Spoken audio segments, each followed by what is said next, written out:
Assalamualaikum warahmatullahi wabarakatuh. Balik lagi di channel Robbani Media Tama bersama podcast Bang Ustadz. Alhamdulillah. Akhirnya balik lagi ke kandang awal. Masya Allah. Di Pelataran Jakwin. Suasana alam terbuka. Alhamdulillah di pesantren Pelataran Jakwin, Jabal Quran Indonesia. Ini lagi sepi Bang Fadil. Iya, karena kenapa Ustadznya sudah libur. Udah libur. Santrinya sudah pulang semua. Iya. Ini masa-masa kita syuting nih 10 hari terakhir Ustadz ya. Iya, Masya Allah. Ini enak banget ini Ustadz. Itikaf, suasananya gunung-gunung gini, bah. Suasananya syahdu udah hening, sore sepi. ini, bah. Enak banget gitu. Buat ngafal Quran, tilawah, pas banget pokoknya. Alhamdulillah. Iya, itu tinggal kurang nanti kalau ada gorengan lewat berarti tuh udah saat takjil lewat itu ya. Ada sedang disiapkan. Gitu. Gimana Saat kabar sehat? Alhamdulillah sehat. Nih kemarin terakhir bahas jodoh awal-awal puasa tuh Saat ya. Iya. Nggak berasa ternyata udah mau akhir puasa nih kita. Masya mau ke Allah. penghujung Ramadan. Satu sisi senang mau lebaran tapi satu sisi sedih ya Saat. Mudah-mudahan materi kita yang kita bahas tentang jodoh ada yang berjodoh beneran. Amin. Tapi berusaha, adik abis podcast di situ dapat info-info keajaiban. Karena mungkin langsung mengamalkan langsung dari podcast Bang Ustadz. Bukan Alhamdulillah. Nah kali ini temanya tetap anak muda Ustadz. Pokoknya kalau sama saya nggak jadi anak muda-mudi. Gen Z, muda-mudi. Soal hijrah. Wow. Hijrah. Jadi hijrah. Ini sedikit cerita nih Ustadz ya. Sebenarnya ya. tren hijrah ini dulu istilahnya ini tren saat saya masih kuliah tuh. Dulu ya. Agak dulu banget, ada baru lulus nih. Kalau dulu kayak ada tua banget nih. Jadi waktu itu ada salah satu ustadz ya, mungkin teman anak-anak Gen Z tahu Ustadz Hanan Ataki, dia bikin slogan namanya shift. Kalau bahasa Inggris kan shift tuh berpindah kan. Iya gitu. Kayak personeling gitu ya. Shift. Ya. Shift pemuda hijrah. Nah, kata-kata hijrah itu akhirnya jadi ngetren Ustadz. Bener. Hijrah berpindahlah yang lebih baik saat. Nah, alhamdulillah sampai sekarang ya tren itu terus berkembang ya saat. Jadi anak muda ini makin aware akan dunia Islam. Kayak contoh nih itikaf saat. Itikaf sekarang udah tren anak muda saat. Banyak ya? Iya udah banyak. Sekarang anak muda kumpul di masjid ya. Sekarang nongkrong nih 10 hari terakhir. Woi itikaf yuk. Terlepas tilawahnya cuma selembar mengapa-apa ya. Ya penting niatnya udah itikaf saat. Bener Ustaz. Emang udah trennya udah semakin aware nih anak muda. Mungkin karena dunia sosmed ya nih. Yang mudah-mudahan kita juga bisa berkontribusi di sosmed menyebarkan kebaikan dari orang scroll itu tersentuh hatinya. Menarik ya pemuda kemudian fenomenanya. Betul Ustaz. Meramaikan masjid. Betul. Itu sesuai dengan hadis Nabi itu. Wah apa tuh Ustaz? Hadisnya, kata beliau, syabun nasya'a fi ibadatillah. Apa tuh? Jadi kaum muda, kalangan Gen Z milenial, anak-anak muda yang tumbuh kembang dalam suasana ibadah kepada Allah. Masya Allah, benar-benar. Seberapapun mereka mampu melaksanakan ibadah, perlu diapresiasi. Betul. Kalau dulu kan mungkin istilahnya yang masjid kan orang-orang udah pensiunan, udah ingat-ingat kepada Allah. Kan gitu ya. Sekarang saat kemarin aneh tuh itikaf di daerah Sentul, Ustaz. Mungkin 50% tuh anak muda, Ustaz. Wih, luar biasa. Iya. Terlepas pas aneh datang lagi tidur dia. Husnuzon, habis tilawah kan dia capek ya, wajar lah. Tapi saya seneng loh Ustaz. Tren ini semakin menggairahkan nih anak muda. Masya Allah. Nah, dengan kata hijrah itu Ustaz, sebenarnya kita perdalam. Sebenarnya apa itu hijrah Ustaz? Apakah hanya cuma ya sebatas kita pindah lalu kita udah tobat itu hijrah? Nah, apa itu sebenarnya hijrah Ustaz? Iya memang kalau arti secara harfiah tuh hijrah tuh perpindahan ya. Oke. Ya. Tapi ada juga hijrah bisa diartikan meninggalkan. Entah meninggalkan tempat kelahirannya, dia hijrah pergi kemana. Rasul itu ya hijrah. Ya hijrah dari Mekah ke Madinah Rasul. Betul. Atau meninggalkan dalam artian meninggalkan ya hal-hal yang buruk sebelumnya dia lakukan. Dia ganti semua dengan kebaikan. Masya Allah. Itu disebut meninggalkan. Karena itu kata-kata hijrah itu dalam Quran itu ya disebut langsung dalam bentuk kata kerja aktif. Ya. Orang-orang yang beriman, orang-orang yang hijrah. Gitu. Dalam Quran demikian sebutkan di antara surat Al-Anfal ayat 72. Ya, innalladzina amanu wa hajaru wa jahadu bi amwalihim wa anfusihim fisabilillah walladzina awaw wa nasaru. Ulaika ba'duhum awliya'u ba'din. Sungguhnya orang-orang yang beriman dan mereka hijrah, mereka berjuang, berjihad dengan harta mereka dan jiwa mereka di jalan Allah. Dan orang-orang yang menolongnya, yang menampungnya di tempat hijrah yang baru maksudnya. Nah, yang dimaksud ini adalah kaum Ansar.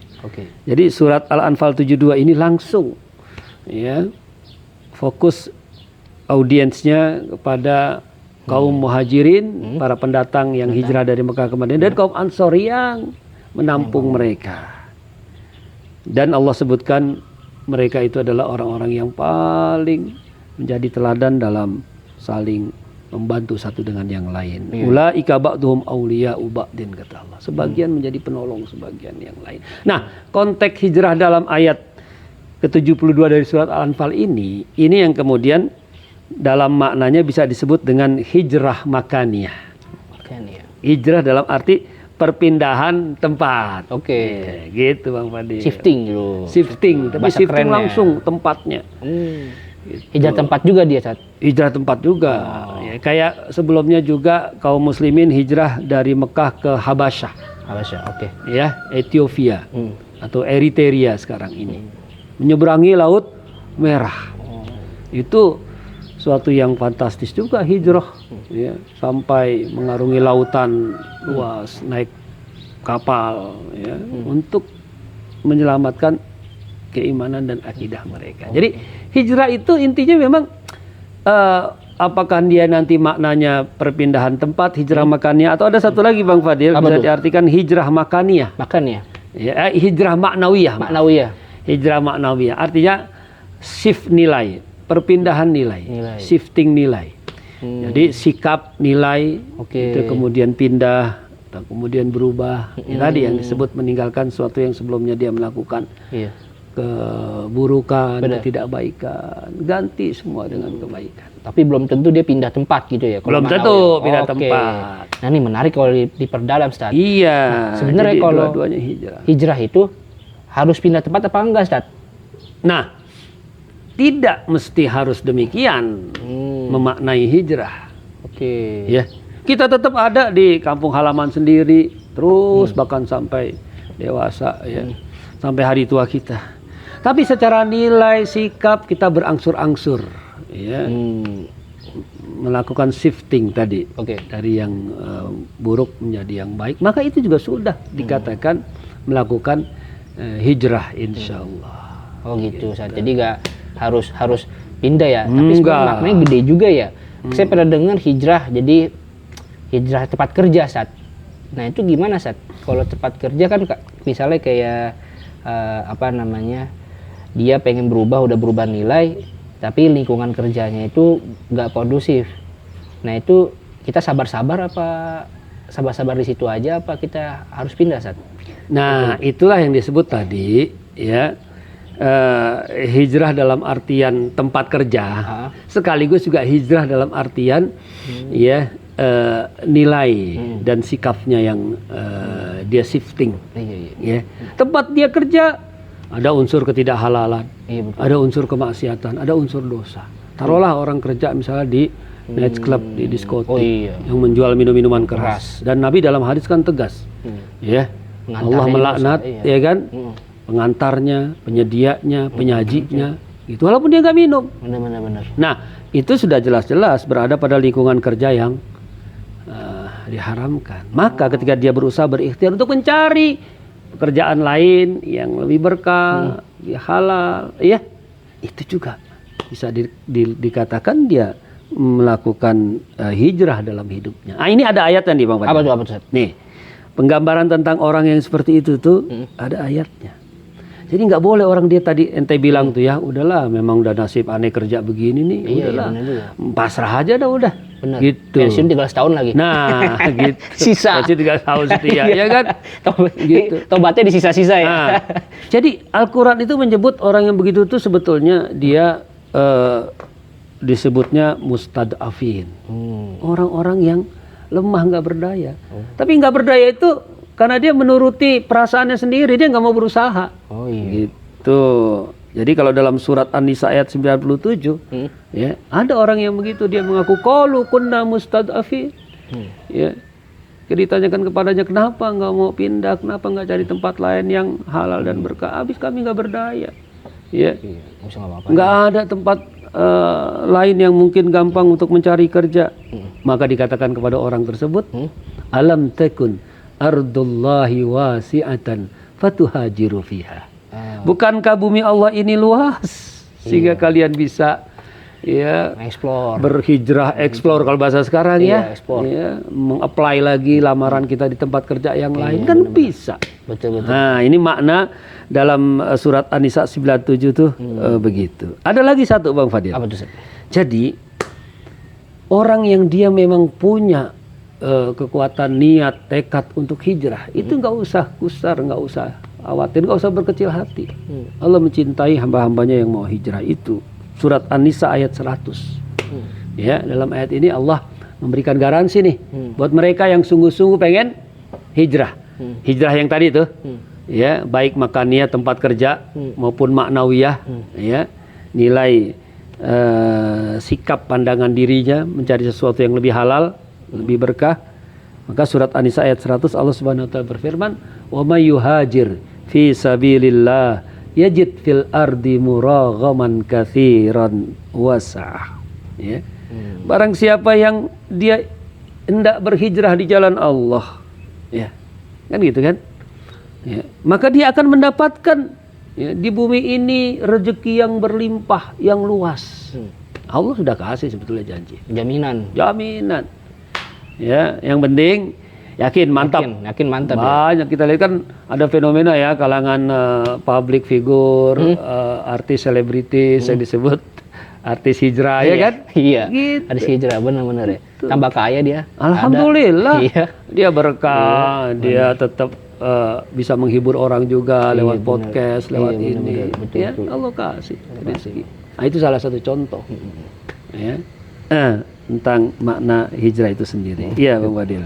Oke, Ustaz. Jadi dari hijrah ada maknawiyah sama apa tadi? Ada dua tuh, maknawiyah sama makiyah. Ya? Makaniyah. Kalau dua sila itu, Ustaz. Nah, biasanya hijrah itu kan identik sama perubahan. Berarti kalau hijrah otomatis tobat ya, Ustaz? Betul. Oh gitu. Jadi kadang-kadang istilahnya suka simpang siur nih. Hijrah itu otomatis tobat berarti kan? Ya, benar. Okay. Jadi hijrah itu dalam konteks tadi hijrah maknawiyah, ya. Hijrah nilai sikap, shifting, meninggalkan keburukan-keburukan masa lalu, itu identik memang dengan taubat. Gitu, ya kan? Benar. Taubat, ya. Oke. Nah, memang apa sih, Sat? Kalau di kalangan anak muda nih, Sat, ini justru trennya ini, Sat. Hijrah karena cinta, Sat. Waduh. Iya. Itu karena ada dorongan. Nah, iya, Ustaz. Sesuatu. Bener. Jadi sehingga dia ada motivasi untuk hijrah. Bener. Tapi itu menarik, Ustaz. Mungkin ini tidak bukan penelitian yang empiris begitu ya. Tapi bisa saya katakan ya, di kalangan saya lihat ini mungkin 70% hijrahnya karena cinta, Ustaz. Jadi abis diputusin ingat Allah. Waduh. Wah, itu sih namanya karena sebab dia frustasi ya. Ustaz. Tapi beda tipis, Ustaz, antara frustasi akhirnya, tapi banyak juga jebolan akhirnya konsisten hijrah, Ustaz. Cuma menariknya itu hijrah karena karena cinta itu diputusin, Ustaz. Nah, menurut Ustaz itu gimana, Ustaz?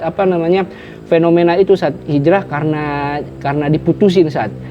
Kalau tanggapan Ustaz gimana, Ustaz? Ya, ini luar biasa, ini emang cocok banget nih buat Gen Z milenial ya. Artinya mewakili perasaan. Betul, ya? Benar. Jomblowati ya. Benar, Ustaz. Gen Z milenial. Nah, kan segala sesuatu ada sebabnya, Bang Fadil. Ada entry-nya, ada pintu masuknya. Iya, kan? benar. Ya.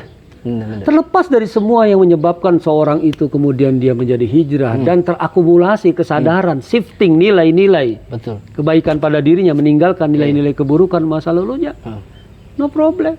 Betul. Ya, kalaulah karena dia mungkin frustasi, dia putus gitu ya. Putus. Udahlah, Kalau begitu udah. Tapi itu bagus namanya ada satu shifting yang positif, pelarian yang positif. Masih beri nggak macam-macam ya. Orang itu tuh yang tadi ente bilang secara tidak sadar dia telah mencari pelarian dirinya kepada Allah. Oh, itu kuncinya. Itu ada ayatnya Bang Fadil. Apa tuh ayatnya? Fafirru ilallah.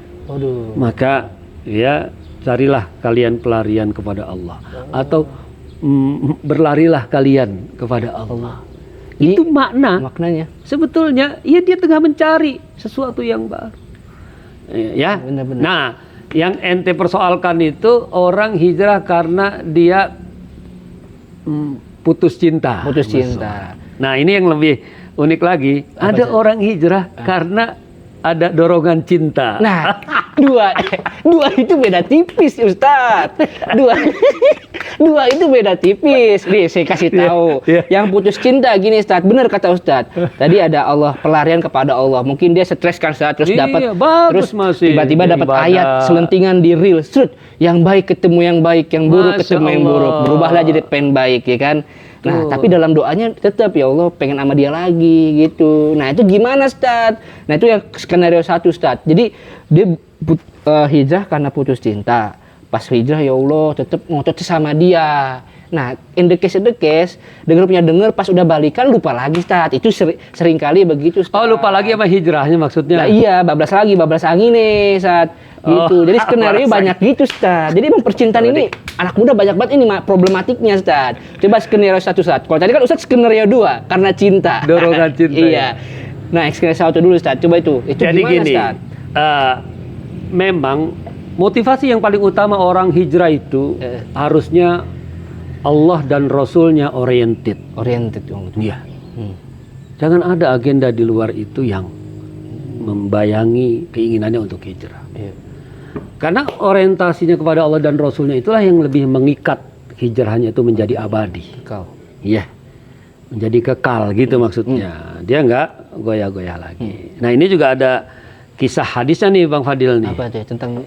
Jadi ketika hijrah dari Mekah ke Madinah itu ada seorang sahabat perempuan namanya Ummu Qais. Iya. Zaman Nabi kisah Zaman Nabi itu udah ada di kisah ini. Ummu Qais itu dikenal sebagai gadis Mekah yang cantik, jelita, yang good looking lah atau yang menarik lah gitu ya. Ternyata beberapa orang yang ingin hijrah dari Mekah ke Madinah itu ada yang tujuannya motivasinya ya pengen ngedapetin itu Ummu Qais. Makanya ini kemudian disebut juga dengan sindrom Ummu Qais. Oh gitu. Iya, sampai juga nih sindrom Ummu Qais. Iya. Gabungan bahasa Inggris dan bahasa Arab. Iya, sindrom Ummu Qais. Ini kan bisa terjadi juga di era sekarang ini kan. Banyak. Ummu Qais. Iya. Abad milenial sekarang kan. Iya. Ini terjadi. Makanya kenapa ada hadis Rasul tentang niat? Rasul ingatkan. Ya. Paman kanat hijratuhu lid dunya yusibuha. Siapa yang hijrahnya karena semata-mata motivasi dorongan dunia, ya, yang bakalan dia pengen dapetin, ya, awim ro'atin yankihuha, atau karena ingin ngincer, ya, target ngedapetin seorang perempuan yang dia bakalan nikahin. Iya benar. Tujuannya sih mau nikahin juga tuh. Iya sih benar. Ya. Mulia tuh. Mulia, boleh. Cuman di perkara niat motivasi awal yang jadi problem. Oh, di tipis tuh permainannya tipis banget. Ya. Soal nikahnya betul bagus. Tapi semata-mata niat motivasinya hanya untuk itu, ya. Yang tadi yang saya bilang, udah dapet, lewat lagi ntar hijrahnya. Iya benar. Gitu. Benar. Lupa dia dengan kewajiban-kewajibannya setelah dia hijrah. Nah, ini apa yang ente tanyakan tadi itu betul-betul sesuatu yang real ya. Iya. Terjadi di level kalangan para sahabat aja, ujian soal hijrah itu ada juga. Benar. Makanya Nabi ingatkan, ya, siapa yang hijrahnya benar-benar karena Allah dan Rasulnya, fakanat hijratuhu ila ma hajara ilaih. Maka benar-benar hijrahnya itu sesuai dengan destinasi, tujuan capaian yang diinginkan, yaitu Allah dan Rasulnya. Gitu. Jadi niat lagi saat ya. Tapi apa yang tadi ente bilang, Kemudian dia tetap hijrahnya, dia kembali kepada Allah. Dia sudah banyak berdoa, tapi dalam doa dia tetap memohon kepada Allah. Kan Allah segala pemilik keputusan ya. Dalam genggamannya lah segala sesuatu yang bisa Allah takdirkan apapun. Dia minta kepada Allah, nggak salah. Nggak salah juga sebenarnya. Tapi dia sudah menjaga dirinya, shifting dengan kebaikan, kan? Ya, artinya cuma itu juga harus dijaga keikhlasan hatinya. Kalau Allah kemudian suatu saat mengabulkannya, alhamdulillah. Apa yang diminta, apa yang dia inginkan didengar oleh Allah. Kalau Allah tidak mengabulkannya, dia juga harus husnuzon. Ada sesuatu yang lebih baik Allah berikan kepada dia, gitu. Enggak lantas kemudian hijrahnya malah jadi lepas lagi, berantakan lagi. Kadang itu fenomena juga banyak tuh Ustaz. Doa buat dapetin doi doi yang nggak dapet lewat juga karena iman tadi ya. Karena awalnya niatnya nggak kokoh ya. Nggak kokoh hanya karena padahal kalau dia tulus hijrah pokoknya kepada Allah, nanti Allah akan kasih apa yang dia benar inginkan, bahkan lebih baik apa yang dia minta ya. Benar. Bahkan sesuatu yang udah dia bayang-bayangin tuh ya nggak ada lagi lah, seolah-olah perumpamaan lain selain dia ya, dia minta kepada Allah begitu. Nggak begitu juga. Ya Allah punya hikmah yang besar. Ya, ada sesuatu yang lebih baik. Gitu, Bang. Jadi jangan sotoy kita mintanya spesifik. Allah sebenarnya pengen ngasih yang lebih baik sebenarnya. Masya Allah. Ilmu kita beda sama ilmu langit kan soalnya gitu ya. Ada kisah dramatis Bang Fadil. Apa tuh? Wah, ini yang demen-demen nih kisah-kisah gini, kisahnya entah. Kisah dramatis itu tentang putrinya Rasulullah Sallallahu Alaihi Wasallam yang bernama Zainab. Ya. Zainab itu, ya, sebelum Rasul Nabi Muhammad diangkat menjadi Rasul, maksudnya memang sudah menikah, tapi menikah dengan cara yang baik-baik juga. Ya. Nah, ketika Rasul hijrah ke Madinah, maka Rasul memboyong semua keluarganya ke Madinah, tidak terkecuali Zainab. Zainab pun ikut taat kepada ayahnya hijrah ke Madinah. Sedangkan suaminya waktu itu masih belum Muslim, belum mau masuk Islam. Ya, Al-As namanya kalau tidak salah ya, suaminya. Akhirnya Zainab ikut hijrah ke Madinah. Sudah, karena taat kepada ayahnya, semua keluarga Nabi diboyong dari Mekah ke Madinah. Ini cerita ini memang panjang. Kalau dibahas ini mirip kayak sinetron nih. Gitu. Saking dramatis. Saking dramatis. Nah, mungkin bisa jadi Zainab tetap memohon, berharap supaya suaminya bisa kembali lagi. Ya, ringkas ceritanya, qadarullah Bang Fadil. Ya. Tahu kemudian, beberapa tahun kemudian dengan izin Allah Al-As masuk Islam. Gitu.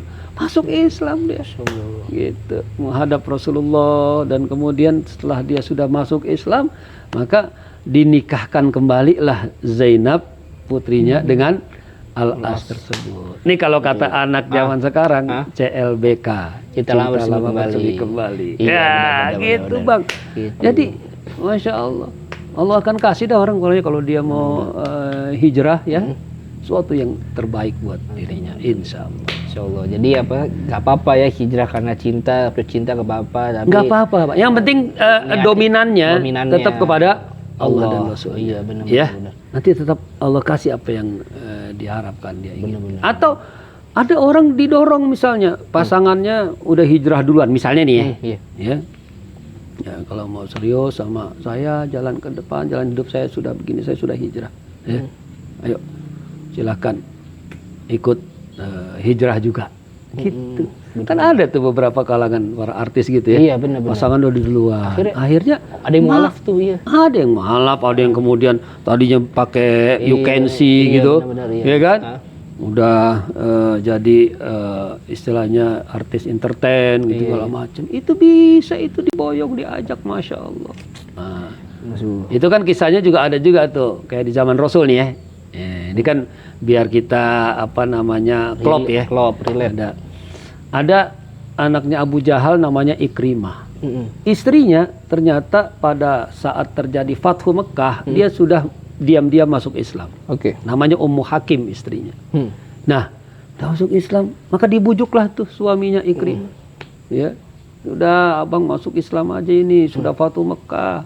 Ya, Rasul sudah memenangkan semua perjuangan ini. Nggak ada pilihan lain buat kita kecuali kita masuk Islam. Awalnya Ikrimah itu ya semacam kayak ragu-ragu Bang Fadil. Ya takut juga, ya karena dia nggak pernah absen dalam setiap peperangan, selalu ada di barisan paling depan memerangi Rasul dan kaum muslimin.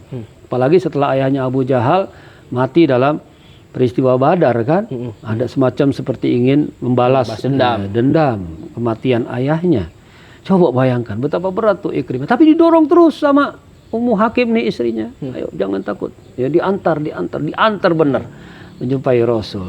Nah, Rasulullah tuh melihat orang yang mau hijrah tuh girang banget. Makanya kita juga kudu begitu kayak Rasul. Kadang melihat orang Gen Z milenial mau hijrah, ya Allah ya Rabb. Nanti ini mau tanya soal itu tuh. Gitu. Jadi gini, belum selesai ya.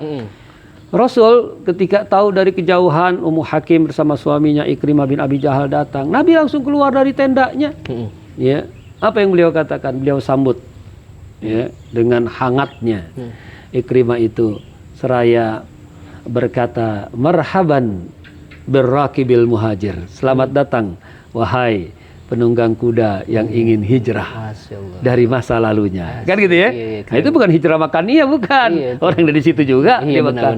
Tapi Rasul menyebutkan muhajir. Dia ingin hijrah dari masa lalunya. Minal jahiliyati ilal Islam. Dari kejahiliahan menuju kepada keislaman yang sungguh-sungguh. Gitu, Pak. Oke guys, terima kasih. Jangan lupa di like, komen, dan subscribe. Terima kasih Bang Ustadz nih udah ngasih pencerahan nih buat kita dan milenial. Assalamualaikum warahmatullahi wabarakatuh. Waalaikumsalam warahmatullahi wabarakatuh.